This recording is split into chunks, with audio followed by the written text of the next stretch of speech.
L'imprévisibilité, c'est un des principaux problèmes. Le manque de liquidité, les pertes qu'on encourt présentement avec les taxes. Les enjeux forestiers incitent les acteurs du milieu à faire front commun. Ces 5 organisations nationales qui veulent demander au prochain gouvernement de faire de la filière forestière une priorité, notamment en modernisant le régime forestier.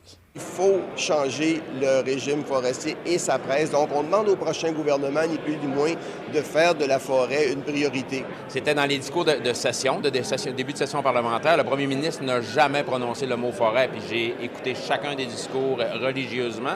Il faut absolument que chacun des partis politiques prenne en considération la filière forestière et en fasse un enjeu national. La sylviculture, c'est notre domaine, c'est notre travail, on connaît ça. Puis on veut être capable d'amener notre expertise puis de donner notre expérience. Le budget n'est pas indexé depuis 2013. Fait que on a l'équivalent d'une saison sylvicole présentement qu'on a sauté avec le manque de budget qu'on a là, annuellement. Les baisses de taux, à un moment donné, c'est les travailleurs qui les essuient parce qu'on n'est pas capable de donner des salaires compétitifs parce qu'on n'a pas le prix pour être capable de les payer correctement.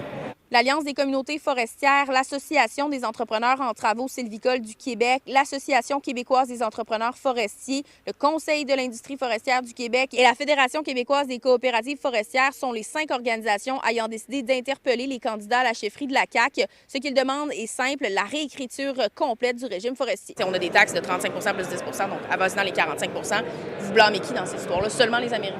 On paye plus cher pour du bois, puis malgré tout, on est traité comme si on n'avait rien fait. Donc là, il est temps de dire on va se donner un régime pour nous, les Québécois, puis on va arrêter d'écouter les Américains, parce que de toute façon, ça ne donne rien. Il y a 60 000 personnes qui ont un chèque de paye avec un logo d'une entreprise forestière au Québec, et puis il y en a au moins autant qui travaillent parce qu'il y a un secteur forestier qui est en activité. Croyez-moi, on fait tout ce qu'on peut pour garder nos installations ouvertes. De l'inquiétude profonde, parce que ce sont des communautés qui sont liées à l'industrie de la forêt. Et l'industrie de la forêt est malmenée depuis des années. C'est énormément d'argent, c'est énormément d'emplois, c'est toute notre structure socio-économique, c'est la vitalité de nos communautés forestières qui est en jeu actuellement. Oui, c'est pas original, mais c'est encore là, puis ça va être là encore longtemps, fait qu'il faut faire de quoi. Reste à voir ce que le prochain gouvernement provincial décidera de faire de cette proposition. À Saguenay, Frédérica Fortin-Foster pour Nouveau Info.